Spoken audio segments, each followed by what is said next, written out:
Ce soir à Rabat, un choc intense du groupe E de la CAN 2025. L'Algérie a battu le Burkina Faso 1-0. Un but précieux signé Riyad Mahrez sur penalty à la 23e minute.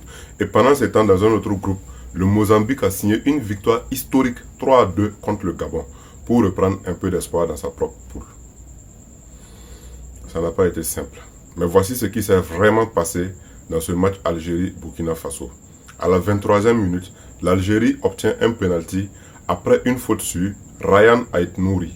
Et Mahrez ne trempe pas, il envoie le ballon au fond des filets. Sur un contre-pied parfait, il a battu Hervé Kofi. 1-0 pour les Fennecs.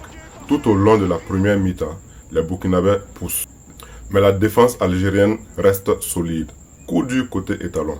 Gustavo Sangaré échappe de justesse à un carton rouge après une faute lourde, ce qui aurait pu changer le cours du match. Ouais, il y a eu plus de peur que de mal. Franchement, on le reconnaît. Parce que ça aurait pu être un rouge, mais heureusement, plus de peur que de mal, comme je le disais. Le Burkina Faso crée quelques opportunités, notamment un tir sur le poteau, mais le gardien algérien et la défense tiennent bon. Et malgré les dernières tentatives burkinabées, le score reste 1-0 pour l'Algérie jusqu'à la fin du match. Avec cette victoire, l'Algérie est déjà qualifiée pour les huitièmes de finale avec 6 points au compteur, assurant la première place du groupe grâce au head-to-head.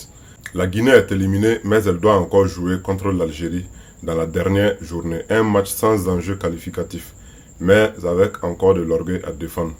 Pour les étalons, rien n'est encore totalement perdu. Voilà, la partie qui est intéressante là. Voici les scénarios possibles de qualification pour les huitièmes de finale pour les étalons. Si le Burkina Faso fait un résultat positif, nul ou victoire dans leur dernier match, ils atteignent très probablement les huitièmes de finale grâce à leur goal average ou résultat comparé. 2. Une défaite minimale mais résultat favorable. Même en cas de défaite, tout dépendra du score global et des autres matchs du groupe. Si l'écart reste faible et que les concurrents directs s'annihilent entre eux, il y a encore une chance de terminer parmi les meilleurs troisièmes.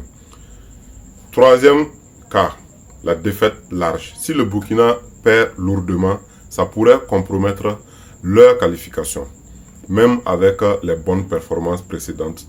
En fonction des résultats dans les autres poules, dans tous les cas, le dernier match sera crucial pour les étalons et ils devront jouer avec le même cœur et la même intensité qu'ils ont montré jusqu'ici.